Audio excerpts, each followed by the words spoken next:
Senior advisor and legal spokesman for Donald Trump, Alina Habba. All right, so Alina, look, you were with Donald Trump during all these legal battles. If he sneezed, he was getting a subpoena. This should go forward. Well, first of all, good for you. Kudos to you for calling it out, number one. Number two, how about the fact that the people themselves didn't know? So you're telling me they were using identities of other people to have donations funneled through by the DNC. Listen, they tried to suppress it. And meanwhile, if it was a Trump story, they would have ridiculed us and said, how dare you? You must have something to hide. No, that's the legal process. But more importantly is now they've said today, OK, we're allowed to see what you have. You have to turn over documents. We get to see the donor list. We get to see what was going on there. How do individuals not know that money in their name, quote unquote, is being funneled to the Democrat Party? It should never happen. Yeah, no, it's absolutely crazy. So I want to get to this Hunter Biden pardon because it's a lot more complicated than just a couple of things. Chuck Schumer today, and we have this soundbite. Chuck Schumer today was asked about this. Roll this real quick, and we got it. Questions? Yes. Do you agree with some of your Democrat colleagues who say that President Biden's pardon of Hunter Biden was wrong or unwise, puts personal interest ahead of duty? I got nothing for you on that. Can I follow up on that? Are you concerned with the lack of transparency, lack of honesty around Biden's decision to pardon? As I said, I got nothing for you on that. Nope. I'm concerned that pardoning anyone on the way out of office, family members, sets a poor precedent. Thank you. I've got nothing for you on that. But the question is, they talked about January 6th pardons. This is a playbook for incoming President Trump.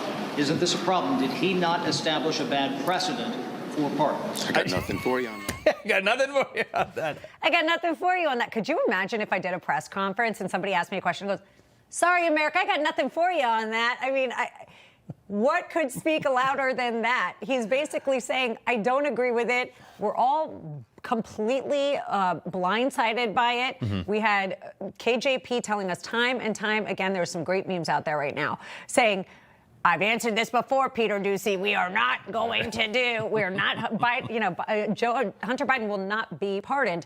Well, guess what they did? They didn't just pardon him. And here's the critical part, Carl. They didn't just pardon him. They pardoned him for 11 years of activity that, in effect, hides the ability for them to look at what Joe did during that time. And we know that there's evidence there. We know we've seen checks. We know we've seen references to the big man. So really what he did was not just pardon Hunter. He hid his own acts. And that's really critical, never mind the fact that they lied to the American people up to the election, and then after the election was over, did exactly what I've been saying they're going to do. And by the way, mark my words, this ain't it. There will be other family members pardoned too. Right, but the other thing, the other side of this is, one, Hunter Biden, because he's been pardoned, he no longer has a Fifth Amendment right because there's no self-incrimination anymore. Right. So let's say they do haul, the Republicans or the DOJ do haul him into court, right, and they question him and he doesn't. Is it obstruction of justice? Can he be charged in a new matter for that? Well, of course. And the truth is you do lose those rights, right? So the whole point of the Fifth Amendment is self-incrimination. Well, now you know that if they're asking about acts in those periods of time, he will not be incriminating himself. Now, that's why I believe there will be more pardons coming related to these acts, because I believe that he will testify and those people will already be pardoned because Joe knows what he did, Joe knows what Hunter did, and more importantly, Jill knows, which is why I think this was all done. Well, I think you're right on that. But here's the thing. It's like one of the special counsels is like, whoa, we're not dismissing these charges right now. And I'm sitting there thinking, it's like, so I read the verbatim. And like John Adams said, should the laws become so arduous, they become irrelevant. I read the law. It's pardon for crimes, not investigations, not things that haven't happened yet. The only instance we have, which was never challenged, was Nixon and Ford after Watergate. So is there a possibility that we see a challenge to the powers of a presidential pardon for this? Well, I think they already have challenged it, but I don't see that that's going to be very fruitful. The pardoning powers of the president are important. They are a right. All presidents. But for things that haven't happened or we don't know about? Well, here's the strange thing. He made it for things that may or may not have already been charged. Right. That's why this is the broadest we've ever seen it.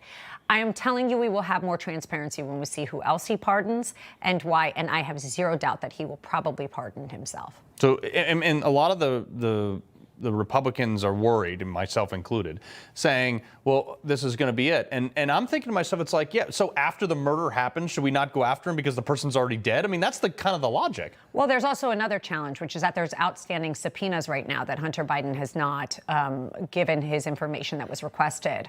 We have subpoenas out of Congress that we're waiting on information. We demanded information. The American people wanted to see what actually took place because it would affect so many other people, including possibly the President of the United States. And the real question is, and this is another challenge that's happening, can we get those documents despite the fact that he has been pardoned? In my opinion, we should. It's part of an ongoing investigation. Now, he's already pardoned, so there should be no reason not to turn it over. You know, that's actually the biggest point, and I got a little over a minute left here, and I know we're solving all the world's problems Yes, in all 6 of minutes. them. But you know, let's say that he how do you find out if he misuses power? Like, if it's found out through these documents that they may or may not get that Joe pardoned him to save his own tail, is there a ground for saying, hold up, this is an entirely misuse of power? This is uncharted territory, I think, for sure. But actually, I do believe the president has the ability to do this, in my opinion. I think the president, and this is not a Joe Biden thing, I think all presidents have an absolute right to pardon. I think that they actually do, I believe, have the right to pardon themselves. President Trump at the time said, I'm not doing that because I've done nothing that warrants it, and actually didn't pardon himself. Now, imagine, you wouldn't have me sitting here if he had done that, right? But he didn't do it. Now, I'm telling you, I think he can, and I think he will pardon himself. It's going to be gangster either way. Yeah. Alina Habba, appreciate it. Thank you. He loves the Constitution. He fights for what's right. He hates the bad guys. He's a freedom warrior. He's your freedom warrior. Watch Carl Higbie every weekday on Newsmax.